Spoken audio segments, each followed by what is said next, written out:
You're listening to the Patenting for Inventors podcast with registered patent attorney, Dr. Adam Diamond, founder of Diamond Patent Law, the #1 source for securing your intellectual property needs. Now, here's your host, Adam Diamond. Hello and welcome to the Patenting for Inventors podcast, episode 36, PCT, International Patent Application Timelines and Deadlines. My name is Dr. Adam Diamond, a registered patent attorney and founder and owner of Diamond Patent Law in Los Angeles, California.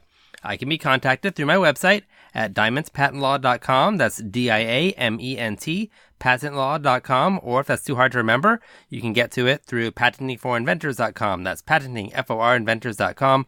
Or call me at 424-281-0162. And while most attorneys can only practice in states where they're members of that state's bar, patent attorneys are actually allowed to practice patent law in any state, so feel free to contact me regardless of where you live. So far, we've gone over some of the key aspects of PCT, or international patent applications. I've gone over what they're used for, the differences between US and PCT applications, and how to file a PCT application with the USPTO receiving office. As I mentioned before, if you're not interested in patent protection in countries besides the United States, then you can skip all these episodes where I talk about PCT applications and foreign applications. And there will probably only be about 2 more episodes of these before I go back to the US application. And then later on, maybe I'll cover some more details about the PCT application process. So the end goal of a PCT application is to get patents in various countries throughout the world. But there are certain deadlines that you have to be aware of if you want your PCT application to have the capability of turning into a patent. As I mentioned before, a PCT application does not directly turn into an international patent because there's no such thing as an international patent. What it does is your international patent application can turn into a national stage or regional stage application, which is based off of the PCT application. And these national stage or regional stage applications are what turn into patents. If you want patents in countries throughout the world, you have to be aware of certain deadlines. Now, there are all kinds of different deadlines that are triggered by different things that happen with your PCT application. A lot of these triggering events and deadlines are for optional things that you can do with your PCT application and aren't really patent killers. I'm just going to go over some of the really big deadlines that you should be aware of. I want you to remember 2 really important deadlines, and these are the 12-month and 30-month deadlines. These deadlines refer to how long it has been since you filed your first patent application related to the invention. So, if you filed your US application first before your PCT application, it refers to 12 months and 30 months from your US application filing date, not your PCT filing date. I've mentioned before that you don't have to file the US application first. You can file the PCT application first, and if you did that, it refers to 30 months from your PCT filing date. You don't have to worry about a 12-month deadline if you file the PCT application because the 12-month deadline refers to how much time you have to file your PCT application if you file the U.S. application. What this means is that when you file your U.S. application, mark down 12 months, and this is the date that you have to file a PCT application. If you don't file within 12 months, you're generally prohibited from filing a PCT application, and you won't have any possible foreign patent rights. The 30-month deadline is really important because this is generally the deadline for when you have to decide what specific countries or regions you want your PCT application to become what is called nationalized or regionalized, which is where it enters the patent office of those specific foreign countries or regions.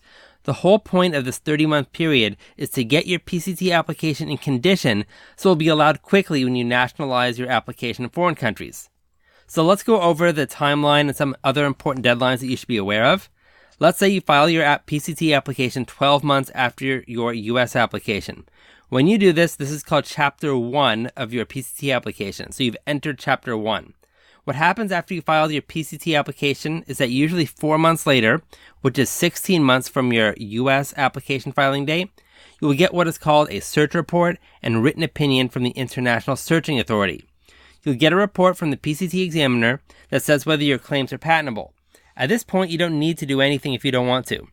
Ideally, you get a good written opinion where the patent examiner says that your claims are novel, inventive, and have industrial use. That's equivalent in the U.S. procedure when the U.S. examiner says that your claims are novel, non-obvious, and useful. If you get a positive international search report and written opinion, theoretically, you should have an easy path to getting patents in various foreign countries because you've already had the PCT examiner say that he or she thinks that your invention is patentable. When you get the international search report, this triggers a 2-month optional deadline which is usually about 18 months from your priority filing date. If you want to make some amendments to your claims but don't necessarily want a whole new examination done, maybe the amendments are really simple and can be made in a way where they easily overcome the reasons why the examiner thought your invention wasn't patentable. And these amendments are called Article 19 amendments. These are entirely optional. If you don't make the amendments, nothing happens. Your claims just remain the same for the time being. The next thing that happens in the timeline is that 18 months from your priority date, so 18 months from generally your U.S. application filing date, is that your PCT application will publish. Again, you don't need to do anything when it publishes. It's just available for the public to view. It doesn't trigger any hard deadlines in the PCT process. The next deadline, which is probably the most important deadline after the 12-month deadline and 30-month deadline, is the 22-month deadline. By 22 months from your originally filed application, you can request that the PCT examiner take another look and give you another opinion about the patentability of your invention. This is called filing a demand, and it puts your application in what is called Chapter 2. Usually when you file a demand and make amendments to your claims, these amendments are called Article 34 amendments.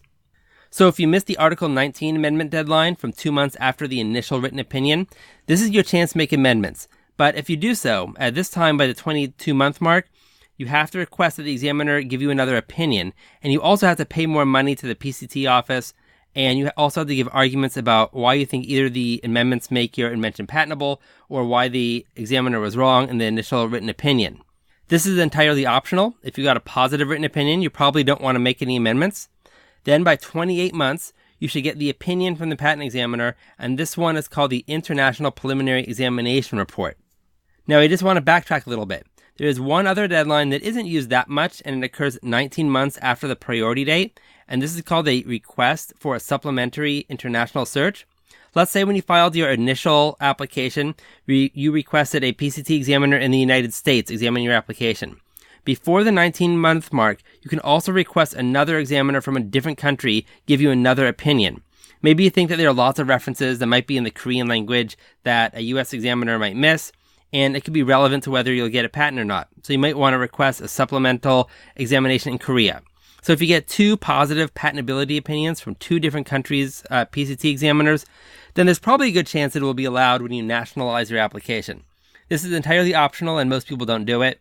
The Chapter 2 demand and the Supplementary International Search Report should both come at around the 28-month mark. So 28 months have gone by, and remember I said that 30 months is a key deadline you need to remember. So by 28 months or sooner, you will have gotten one or more opinions from one or more PCT examiners. Hopefully with your arguments and claim amendments, you've convinced the PCT examiner that your invention is patentable. And if you have an opinion that says it's patentable, then the next step is to contact patent attorneys in different countries that are part of the PCT treaty and say, hey, I have a PCT application and I want to nationalize. You give them the deadline and you have to pay them, and they'll take your PCT application, which will include all the opinions that you received, and they'll file it in their home country for their patent examiner to review it. Let's say you want to get a patent in Mexico. You contact the Mexican patent attorney before 30 months and tell them you want to nationalize a PCT application in Mexico. They'll tell you the requirements and the deadlines in Mexico for when you need to have a translation of your application, any new power of attorneys you might need, or things like that. When the Mexican patent examiner looks at your application and the positive patentability opinions, he or she may issue your patent pretty quickly. The opinions from the PCT examiner are persuasive, but they're not binding. I've had a positive PCT written opinion and still get rejections in specific countries. So a positive PCT opinion is helpful to you, but it's not a slam dunk that you're going to get a patent everywhere. Sometimes the patent examiner might find some new reference that the PCT examiner missed. Sometimes there are specific rules in countries that prevent you from getting a patent. So for example, software patents are not allowed in New Zealand. You may get a positive patentability opinion by the PCT examiner for your new software invention, but then you nationalize and you try to do it in New Zealand and it gets rejected because software patents aren't allowed. These are all considerations that you need to think about when you decide which countries you want to nationalize your application in. But let's say that after all the amendments and arguments you made, the PCT examiner still gave you a negative patentability report. You have to decide whether it's worth nationalizing your application, because you're probably going to get the same rejections in each country, and you'll have to make arguments and amendments for each country. It can get very expensive trying to respond to rejections in, let's say, 25 or more countries, however many you nationalize in, all around the world, to try to get your patent allowed. So I went over the very basic timeline. There's some situations that can arise where you might have to nationalize your application by 19 or 20 months instead of 30. Special situations in Uganda, Tanzania, and Luxembourg. But it's a really specific situation. You can almost always get around it, so it's not worth going into those details. Also, I said the deadline was 30 months, but there are some countries that do allow nationalizing the application at 31 months. So you might have an extra month. You can get a single European patent from a PCT application, and I'll talk about that in a later episode. And for a European patent application, you have 31 months. Some countries have late filing fees like Canada, so in theory you can file 42 months after your priority if you pay some late fees. There are all sorts of things to consider and lots of country-specific rules. There are also all kinds of deadlines if you make mistakes and need to fix them. But in general, if you remember 12 months after your US application, you have to file your PCT application. And to be safe, mark 30 months after your US application to nationalize your PCT application. Those are the big two dates. And if you want to make any amendments and want a new opinion on the patentability of your invention, based on any arguments and claim amendments, then you have to do that by 22 months after your priority date. And that's it for the basic timeline and deadlines for your PCT application. Sometimes there's some small little twists on the amount of months because it's based on how many months it is from when you received a previous report from the PCT Patent Office. But in general, these are the numbers that you want to remember.